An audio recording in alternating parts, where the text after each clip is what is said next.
네, 안녕하세요. 오늘은 흔히들 얘기하는 그 종교개혁의 5대 강령 중에 하나, 오직 성경. 오직 성경이라는 말의 의미가 어떻게 받아들여져야 되는지를 잠시 나누려고 합니다. 우리는 그 주일 예배 때마다 매주 한 번씩 하이델베르그 요리문답을 문답 형식으로 하고 있잖아요. 왜 하이델베르그 요리문답이 중요한지 그것을 한 번 더 설명을 드리고, 그래서 오직 성경이라는 그 5대 강령 중에 하나의 말의 의미가 무엇인지를 함께 나누면 좋겠습니다. 먼저 진패와 위패의 차이를 다들 아실 거예요. 오래전에 저희가 처음으로 미국 왔을 때에 저희 친척 중에 한 분이 100불짜리 지폐를 하나를 주신 적이 있습니다. 그걸 들고 제 아내가 은행에 이제 입금을 하러, 디파짓을 하러 갔는데, 은행 직원이 이렇게 받고는 잠시 있어 보라 하고는 그 지점장을 불러 오더래요. 그러면서 제 아내에게 하는 말이, 이 돈은 위패다, 가짜 돈이다라고 하는 거예요. 어떻게 그 은행 직원은 딱 이렇게 만져만 봐도 이게 진패인지 위패인지 바로 알 수 있을까요? 그것은 그들이 늘 진짜 돈, 진패가 무엇인지를 늘 만져보니까 위패가 어떤 게 들어와도 진패랑 다른 거를 바로 알 수 있게 되는 거죠. 그러니까 우리가 잘못된 가르침이 어떤 건지를 알아보는 것보다 진짜 참된 가르침이 무엇인지를 알면은 어떤 잘못된 가르침이 와도 그것을 바로 알아낼 수가 있겠죠. 그런데 우리가 그것 때문에 이제 성경을 가장 중요하게 생각하고, 성경이 오직 진리고 그 외의 것들은 거기에 미치지 못하고, 모든 것을 우리가 해석하고 판단할 때에 성경을 기준으로 해야 된다, 그런 말이 있는데, 그러면은 이 성경을 어떻게 해석할 거냐 하는 게 문제가 되는 거잖아요. 가령 제가 이렇게 예를 한번 드려볼게요. 성경으로 성경을 해석한다. 어떻게 보면은 아주 좋은 말 같고 아주 신령한 사람의 말 같잖아요. 그래서 성경만 읽으면 된다, 이렇게 말씀하시는 분들이 계십니다. 그게 오직 성경이라는 말이 의미하는 바다. 그런데 이제 그 성경을 어떻게 해석하느냐에는 아주 심각한 차이들이 있단 말이에요. 어떤 차이냐면은, 우리는 뭔가를 해석을 할 때에 그냥 해석을 하지 않고 우리가 지금까지 받아온 교육, 그리고 우리가 속해 있는 문화, 그 눈으로 성경을 바라보게 되어 있습니다. 가령 어, 저희가 집에서 미국 손님을, 미국 사람을 초대를 했다라고 한번 생각해 보세요. 그리고 제 어머니가 어, 진수성찬을 식탁 위에 차려 놓았다고 생각을 한번 해보세요. 그러면서 제 어머니가 이제 손님에게 말씀하시는 거예요. 차린 게 별로 없습니다.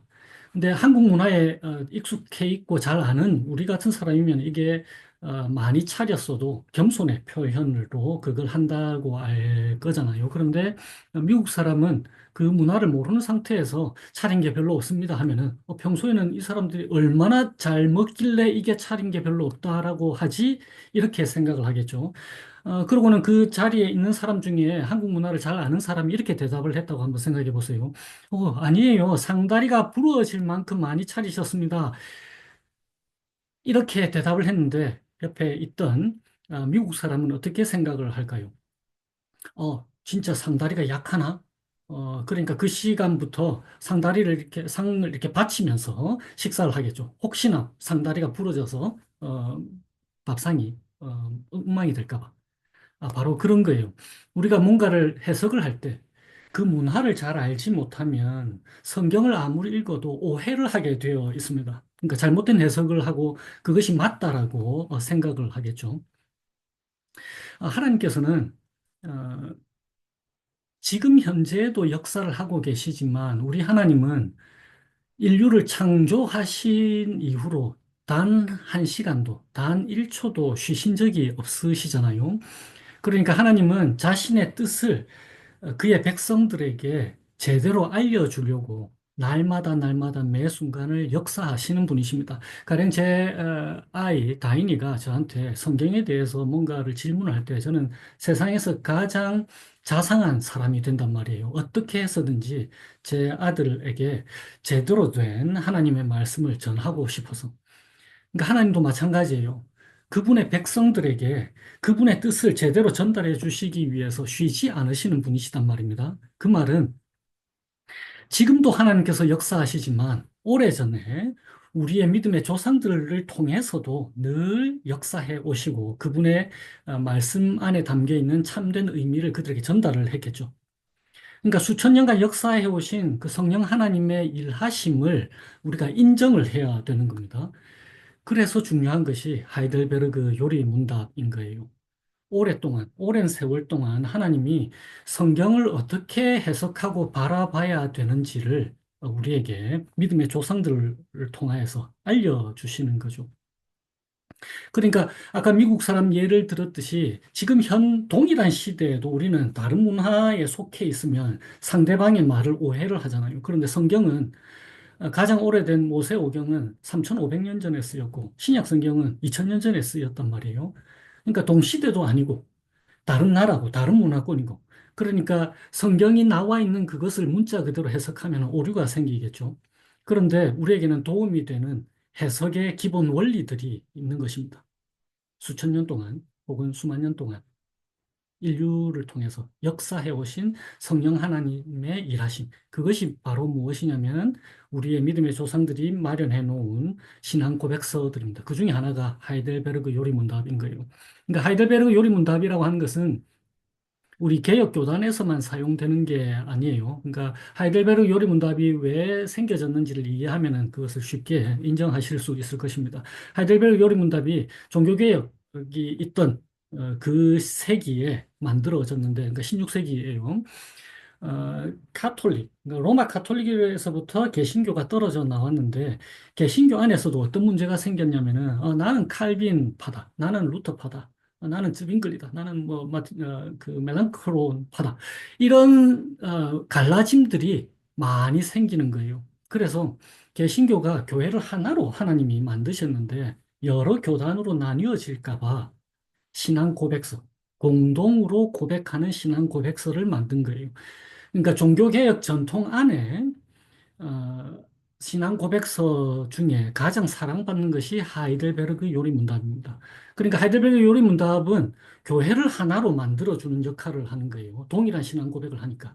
그러니까 하이델베르그 요리문답의 가르침을 벗어나는 것은 종교개혁 전통에서 벗어나는 게 되는 거죠. 그러니까 아까 진폐와 위폐를 말씀드렸듯이 오늘날의 개신교도들에게는 이것이 진폐에 해당하는 것입니다. 그러니까 오직 성경인데 그것을 어떻게 해석할지, 그럴 때에 무엇으로 결정을 해야 된다고요?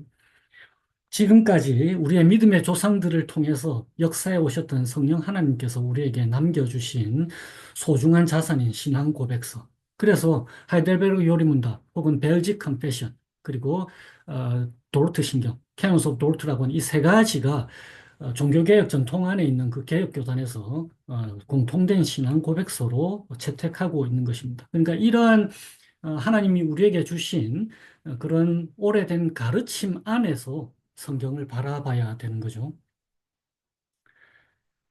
그래서 앞으로는 해석을 할 때에 어, 성경만으로가 아니고 오직 성경인데 그것을 제대로 해석하기 위해서 하이델베르그 요리문답, 벨직 컨페션, 그리고 캐논스 오브 도르트 이런 것들을 반드시 확인하고 그것의 기초를 튼튼하게 쌓은 다음에 우리의 믿음의 집들을 잘 지어 나가야 될 거예요.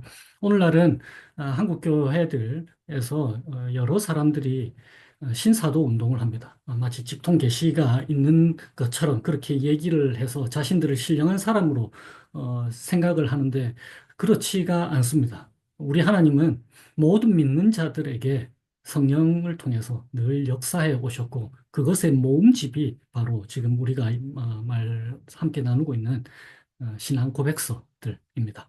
그러니까 이러한 것들을 잘 읽고 묵상하고 잘 잡아놓는 게 아주 중요하겠죠. 다른 여러 책들을 읽으셔도 좋습니다. 그렇지만은 그 모든 것들을 읽을 때에 무엇이 우리의 종교개혁 전통 안에 제대로 뿌리 박은 것인가를 어떻게 알 수 있을까요? 예, 신앙고백서를 통해서 성경을 읽으시는 중에 그 다음에 곁가지들을 여러 개를 형성하신다면 아주 건전한 그리스도인, 건전한 신학을 소유한 하나님의 자녀로 살아갈 수가 있을 것입니다. 그 성경 묵상하시고 또 튼튼한 신앙인으로서 자라가게 되시기를 주님의 이름으로 축원드립니다.